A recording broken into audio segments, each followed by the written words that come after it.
जय माता की दोस्तों, माता रानी की कृपा पर आपके पूरे परिवार में सदा और सर्वदा बनी रहे। दोस्तों, आपका स्वागत है अपने channel my lovely home and garden में। आज दोस्तों हम लोग जानेंगे देव उठनी एकादशी से संबंधित पौराणिक व्रत कथा। दोस्तों, हर मास में 2 एकादशी आती है, एक शुक्ल पक्ष की और एक कृष्ण पक्ष की। इस प्रकार से पूरे वर्ष में 24 एकादशी होती है और प्रत्येक एकादशी का अपना महात्म्य होता है, अपनी पौराणिक कथा होती है। उस कब से प्रारंभ होता है, इसके संबंधित बहुत सारी हमारे धर्म ग्रंथों में बातें प्रचलित हैं, जिसको हम लोग जानेंगे। और प्रत्येक एकादशी का अपना ही महत्व है। हर एकादशी से करने से आपको कुछ खास चीज़ों का लाभ मिलता है। दोस्तों, इसी प्रकार से देव उठनी एकादशी कार्तिक शुक्ल पक्ष की एकादशी को मनाया जाता है और इस दिन संध्या काल में माता तुलसी की विवाह होती है और या तो फिर द्वादशी दिन होती है तुलसी मैया की विवाह। दोस्तों, पूरे 4 महीने के योग निद्रा के बाद भगवान चतुर्मास में योग निद्रा में रहते हैं और सभी मांगलिक कार्य बंद रहते हैं। दोस्तों, योग निद्रा के बाद भगवान देव उठनी एकादशी से उठते हैं और उन्हें उठाया जाता है। फिर उसके बाद से ही हमारे जो धार्मिक या फिर हमारे मांगलिक कार्यक्रम जैसे शादी विवाह हो गया, मुंडन हो गया, जनेऊ धारण हो गया या गृह प्रवेश हो गया, सारे मांगलिक कार्य शुरू हो जाते हैं। दोस्तों, तो देव उठनी एकादशी हमारा जो मनाया जा रहा है 23 तारीख को, लेकिन उससे जुड़ी हुई जो पूजा की जानकारी है, इसके पहले मैंने चैनल पर डाला है कि किस विधि से पूजा करें, शुभ मुहूर्त क्या है, तो वहाँ से आप देख सकते हैं। और इस वीडियो में हम लोग जानेंगे दोस्तों पौराणिक कथा इस व्रत से जुड़ी हुई।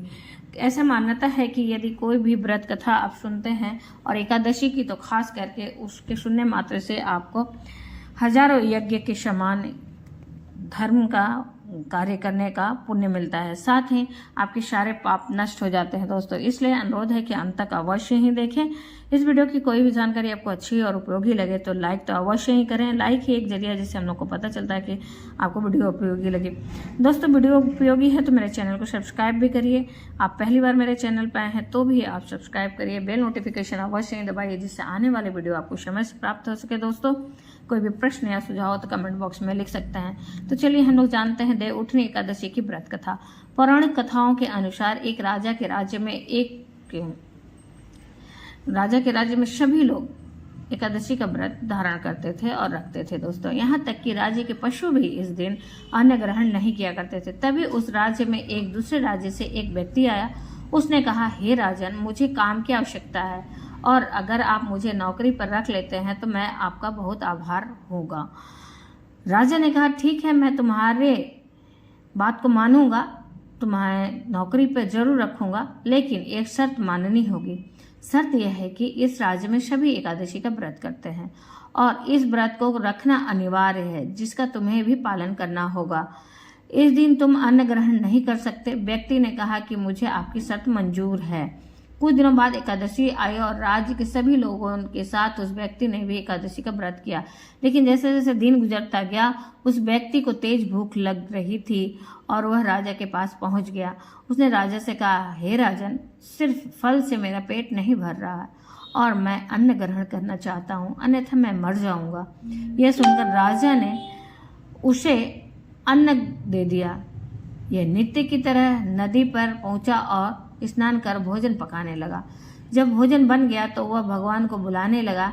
आओ भगवान, भोजन तैयार है। बुलाने पर पीताम्बर धारण किए भगवान चतुर्भुज रूप में आ पहुंचे तथा प्रेम से उसके साथ भोजन करने लगे। भोजन आदि करके भगवान अंतर्ध्यान हो गए तथा वह अपने काम पर चला गया।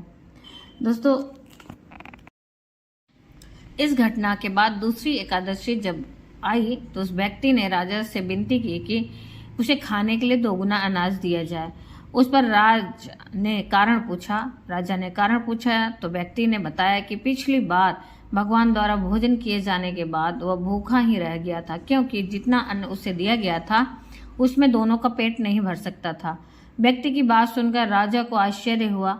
उस व्यक्ति ने राजा को विश्वास दिलाने के लिए अपने साथ चलने के लिए कहा। राजा उसके साथ चल दिए और इस बार भी नदी में स्नान करने के बाद उसने भोजन बनाया। फिर एक थाली में खाना निकालकर भगवान विष्णु को बुलाया, लेकिन इस बार भगवान नहीं आए। ऐसा करते हुए शाम हो गई। राजा पास ही के एक पेड़ के पास छिपकर सारा दृश्य देख रहा था। अंत में व्यक्ति ने भगवान से कहा कि यदि वो खाना खाने नहीं आए तो नदी में कूदकर वो अपने प्राण त्याग देगा। भगवान को न आता देख वो व्यक्ति नदी की ओर जाने लगा। तभी भगवान उसके सामने प्रकट हुए और उसे ऐसा करने से रोकने लगे। इसके बाद भगवान ने व्यक्ति के हाथों से न केवल भोजन ग्रहण किया बल्कि उसकी भक्ति से प्रसन्न होकर उसे अपने धाम लेकर चले गए। इसके बाद राजा को अपनी गलती का एहसास हुआ कि आडंबर और दिखावे से भगवान को खुश नहीं किया जा सकता। इसके लिए केवल सच्चे मन से ईश्वर को याद करना होता है, तभी ईश्वर दर्शन देते हैं और आपकी सभी मनोकामनाएं पूरी करते हैं। इसके बाद से ही राजा भी सच्चे मन से एकादशी का व्रत करने लगा और अंत में उसे भी व्यक्ति की तरह स्वर्ग की प्राप्ति हुई। तो दोस्तों, ये तो रही इस व्रत से जुड़ी हुई पौराणिक व्रत कथा। इसलिए आपसे अनुरोध है कि आपसे जितना भी बन पड़े, जैसे भी बन पड़े, अवश्य ही भगवान की कथा और भगवान की पूजा करिए। नहीं कुछ है, जो भी है आपके पास, जितना भी सामर्थ्य भगवान ने दिया उस हिसाब से करिए। जरूरी नहीं है कि लोगों के दिखावा की वजह से आप पूजा ही ना करें। आपको भगवान ने जितना दिया है उतने में ही पूजा करें और भगवान से प्रार्थना करें, क्षमा याचना मांगें। भगवान सिर्फ सच्चे श्रद्धा और भक्ति के भूखे होते हैं। आप अगर सच्चे मन से उन्हें याद करेंगे और प्रेम से उन्हें पुकारेंगे तो जहाँ भी होंगे, जिस रूप में होंगे, अवश्य ही आपकी मदद करेंगे। वही एकमात्र सहारा होते हैं दोस्तों। तो उम्मीद करते हैं इस वीडियो की जानकारी आपको अच्छी और उपयोगी लगी होगी। अगर अच्छी और उपयोगी लगी तो लाइक तो अवश्य ही करिए। आप पहली बार मेरे चैनल पर आए हैं तो भी मेरे चैनल को सब्सक्राइब करिए दोस्तों। बेल नोटिफिकेशन अवश्य ही दबाइए जिससे आने वाली वीडियो आपको समय से प्राप्त हो सके दोस्तों। और तुलसी विवाह से संबंधित जानकारी के लिए वीडियो पहले से उपलब्ध है चैनल पर, आप वहां से देख सकते हैं। फिर मिलते हैं एक नई जानकारी के साथ नए वीडियो में। तब तक के लिए जय माता की, माता रानी की कृपा और आपके पूरे परिवार सदा और सर्वदा बनी रहे दोस्तों। धन्यवाद दोस्तों।